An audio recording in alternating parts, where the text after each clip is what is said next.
Even though we face the difficulties of today and tomorrow, I have a dream that one day, this nation will rise up.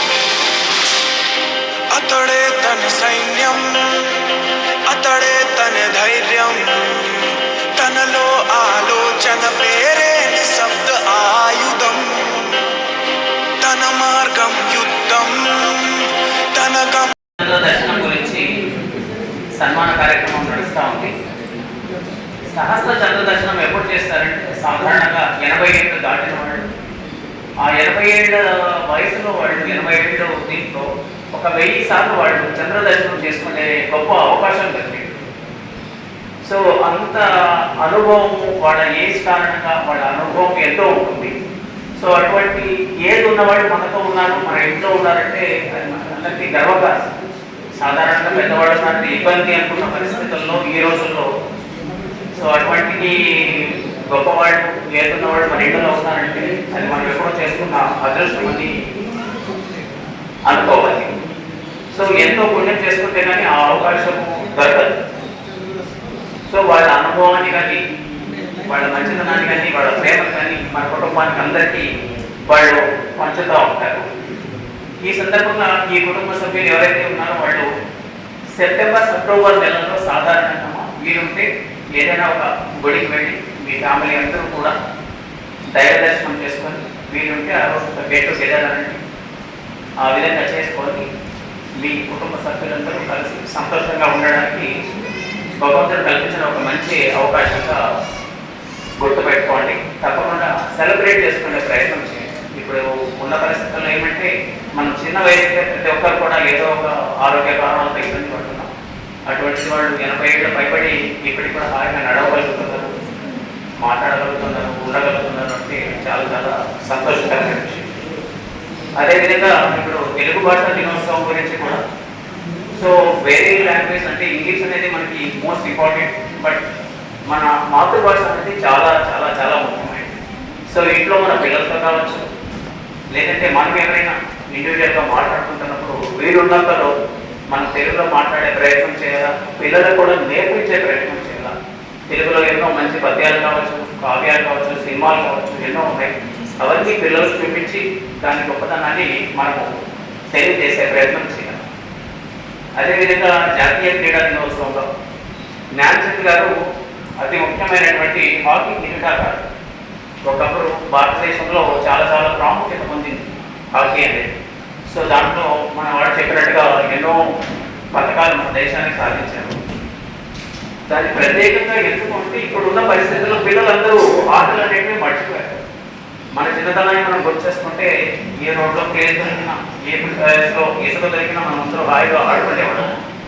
ఇప్పుడు ఆ పరిస్థితి వెళ్ళిపోయి పిల్లలు ఎంతసేపు computers కావచ్చు, laptops కావచ్చు, లేదంటే మొబైల్స్కి అలవాటు అయిపోయారు.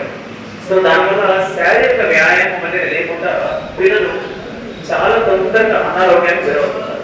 నిజంగా మనం గమనిస్తే ఇప్పుడు చిన్న చిన్న పిల్లలు కూడా అద్దాలు వచ్చేస్తాయి. 7 ఏళ్ళు 8 ఏళ్ళు పిల్లలకి అద్దాలు అనేటివి వచ్చేస్తాయి. ఎందుకు అంటే సరైన వ్యాయామం లేకపోవడం వల్ల ఇటువంటి సమస్యలన్నీ వస్తూ ఉంటాయి.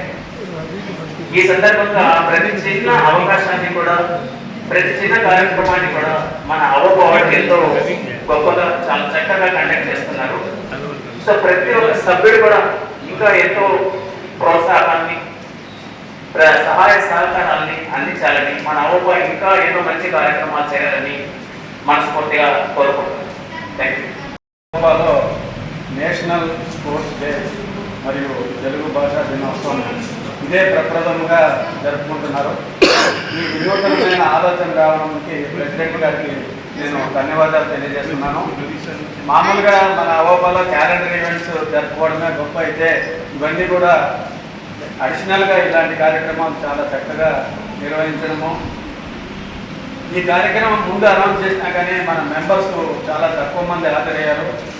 అందరికీ ఫోన్లు చేయడం కూడా జరిగింది, కానీ వాళ్ళు టైం లేక ఇంతవరకు కూడా రాకపోవడం అనేది శోచనీయం. ఇక శాస్త్ర చంద్ర దర్శనం అనేది ఇది చాలా రోజుల నుంచి చేస్తూ ఉండే కార్యక్రమం.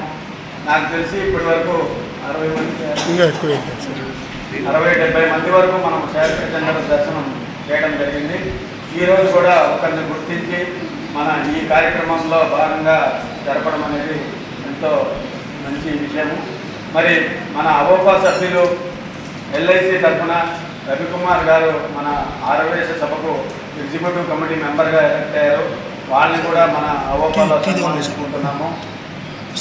ఈ కార్యక్రమానికి హాజరైనటువంటి అందరికీ కూడా ధన్యవాదాలు.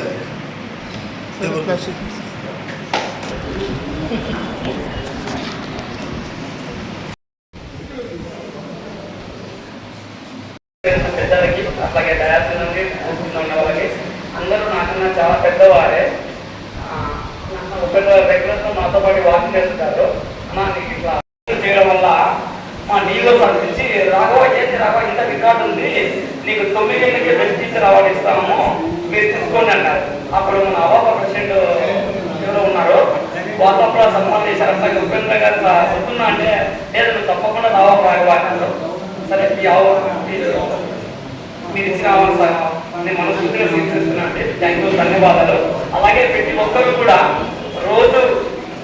రోజు వాకింగ్ చేయాలా, కరెక్ట్ 40 నిమిషాలు వాకింగ్ చేయాలా. కొంత వయసు పడినా కదా వాళ్ళు రెగ్యులర్గా అందరూ వాకింగ్ చేసి ఇంటికి వెళ్ళిపోతుంటారు. ఎవరు కూడా కొంచెం మొత్తం అంతా మీరు వాకింగ్ చేసిన తర్వాత బాడీ హీట్ వెళ్ళాలి. అట్లాగే పోయి కూర్చుంటారు, అట్లాగే కూర్చుంటారు కాబట్టి ఆ వేడి వలన బాడీలో ఉండే వేడి అలాగే ఉంటుంది. బోన్స్ మజిల్స్ మీద అట్లా పడి నొప్పులు సడతాయి. ఎప్పుడు వాకింగ్ చేసిన తర్వాత మొత్తం బాడీ అంతా కూల్ డౌన్ చేసేది నేర్చుకోవాలి. ఎప్పటికైనా ఆ కూల్ డౌన్ చేసేదంటే మొత్తం తిప్పాలి. బాడీ పార్ట్ ప్రతి ఒక్క పార్ట్ తిప్పితే అవి నార్మల్ స్టేజ్కి వస్తాయి. అప్పుడు పోయి ఎక్కడైనా కూర్చోవాలి. నేను చాలా మంది గమనిస్తున్నాను, అందరూ వాకింగ్ పోతారు రెగ్యులర్గా, సార్ నేను అంటే లావు అవుతున్నాను అలాగే అంటుంటారు. లావు కానీ జీన్స్ ప్రభావం ఉంటుంది. డైట్ చాలా ఇంపార్టెంట్. ఆ కంట్రోల్నెస్ అనేది బాడీలో చాలా మందికి ఉండాలి. తిండి చూసారు ఎవరికైనా ఆకలేదు, ఆ కంట్రోల్నెస్ రావాలి చాలా మంది కూడా. ఆ కంట్రోల్నెస్ ఎప్పుడు వస్తుందంటే మనంతా మనం అనుకోవాలి, నేను సన్నగా కావాలా, నేను మంచిగా ఉండాలా, బాగా ఉండాలా, మంచి చేయాలా. సేవ చేయాలంటే మనం చాలా ఆరోగ్యంగా ఉండాలి. ఎవరికైనా సేవ చేయాలంటే మనం ఎప్పటికైనా సేవ చేయాలంటే చాలా ఆరోగ్యం ఉంటే 10 మందికి సేవ చేయగలుగుతాం. మనం ఆరోగ్యం లేకున్నప్పుడు మనం సేవ చేయడం చాలా కష్టమవుతుంది. కాబట్టి మన ఆరోగ్యాన్ని కాపాడుకుంటూ ప్రజలకు సేవ చేస్తూ చేయాలి. థ్యాంక్ యూ అండి, ధన్యవాదాలు.